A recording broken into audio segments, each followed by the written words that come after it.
Do one more take. Phantasy Star manages to take the best and the worst of Final Fantasy and Dragon Quest and shove them together into something that is really awesome. I just cannot tell you how happy I am to have played this game. It's a really awesome sci-fi RPG with a great story and great graphics, and even some really early cutscenes which just look really cool for this system. This is probably one of my favorite 8-bit RPGs that I have ever played, bar none.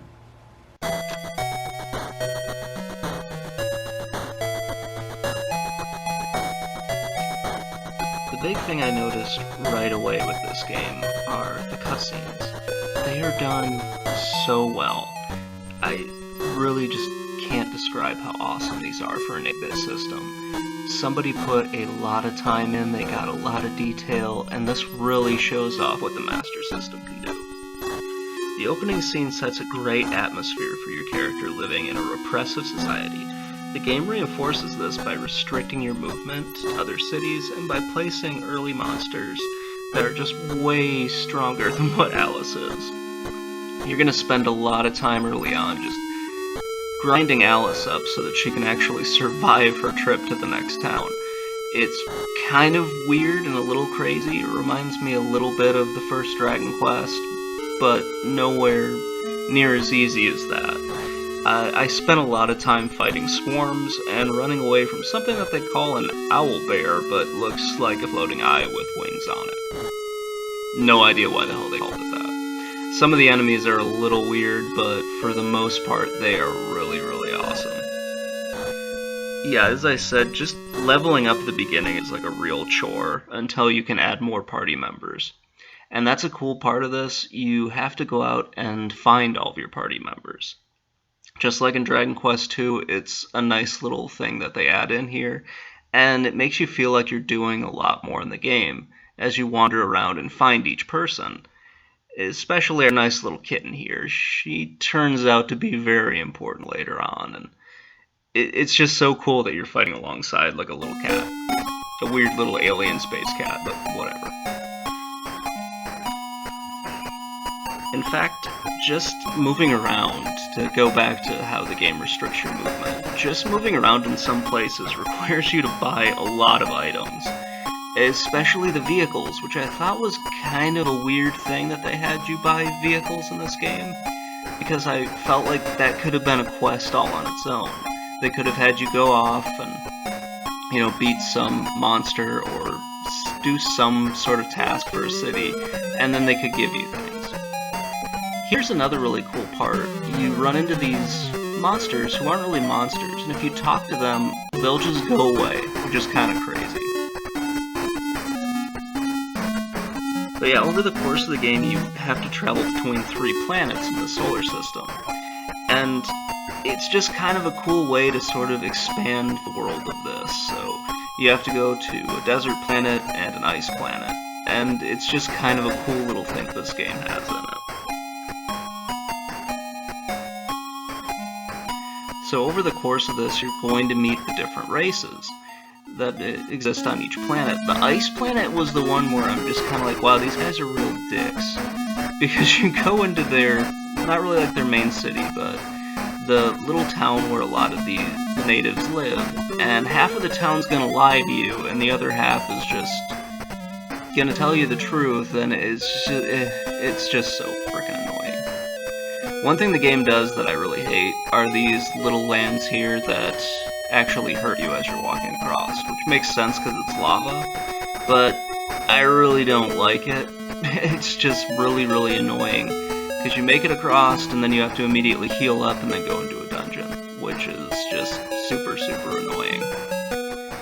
It reminds me a lot of the swamps in Dragon Quest, where it's just like, why do I have to do this? It's super weird. And here's a cool thing, you have to find this little robot guy, and he is part of the spaceship quest, where you have to find and build your own spaceship. And by talking to this little guy, you can go to the different planets. So Uzo brings you to the desert planet, and Scoon, I think. I messed that one up a little bit, but the other one will take you to the ice planet. Each of these planets are really cool.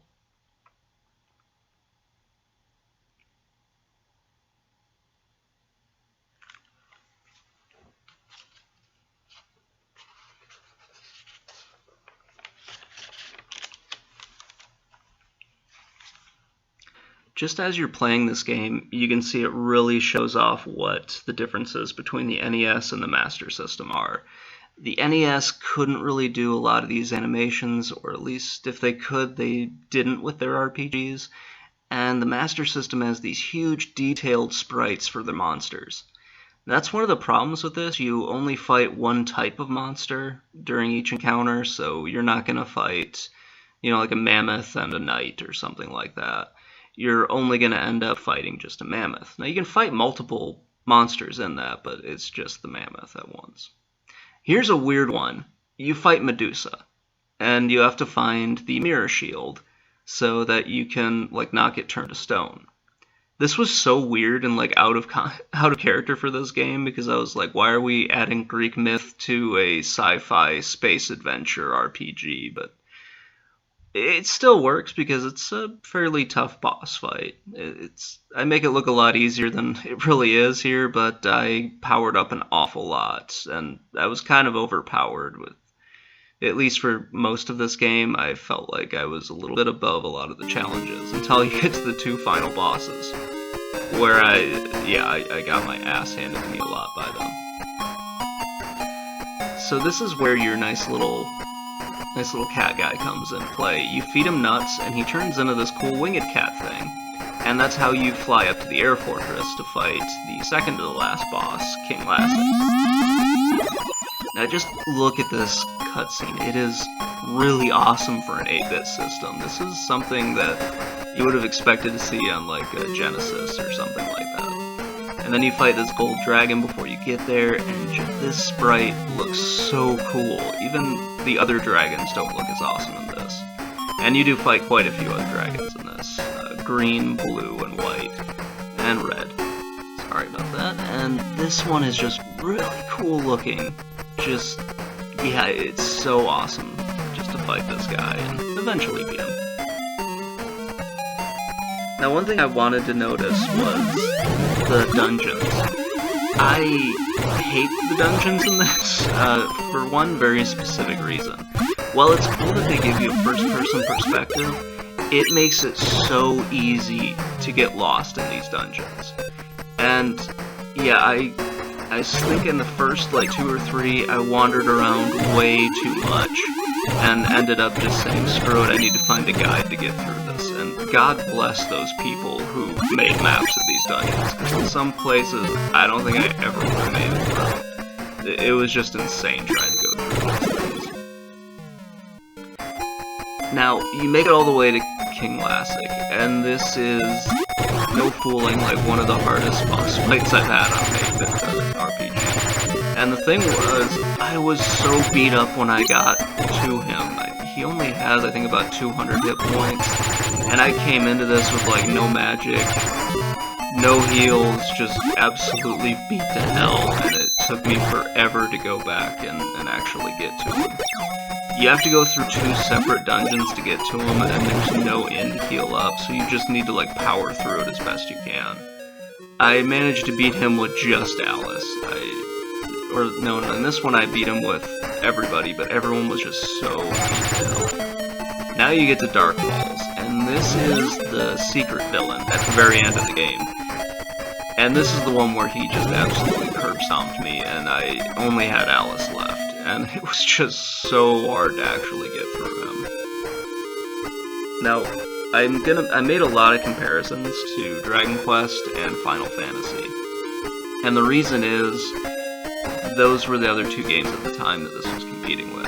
And the thing I hate most about it is, this copied Dragon Quest II's inventory system. So all your key items are just sitting in your inventory, and they take up a lot of spots for your heals. And your heals do not stack in this game at all, so you have to carry each individual item separately. It's really, really, really annoying, but once you get through it, it's pretty awesome. Yeah, and to go back to the dungeons a little bit, I prefer a top-down perspective. That's just me, but whatever. Anyway, guys, this was an absolute gem to play. I really enjoyed playing it, and I hope that if you guys get a chance to check this one out.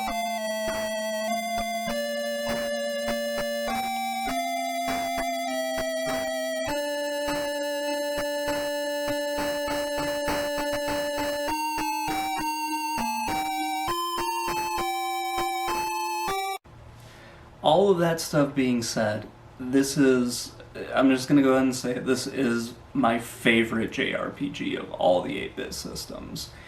It's just so awesome. I'm really, really glad that I got to play it. If you guys get a chance, you do have a few options to get a hold of this game.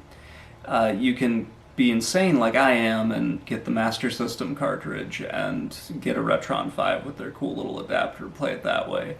Or you can get the Game Boy Advance Phantasy Star Collection. There are a few more that are probably out there, but those are the two like more modern ones that I know, even though those are still kind of retro. Anyway, guys, thank you so much for watching. I hope you all have a great day. And if you liked what you saw, please consider subscribing to the channel. Have a great day, everyone.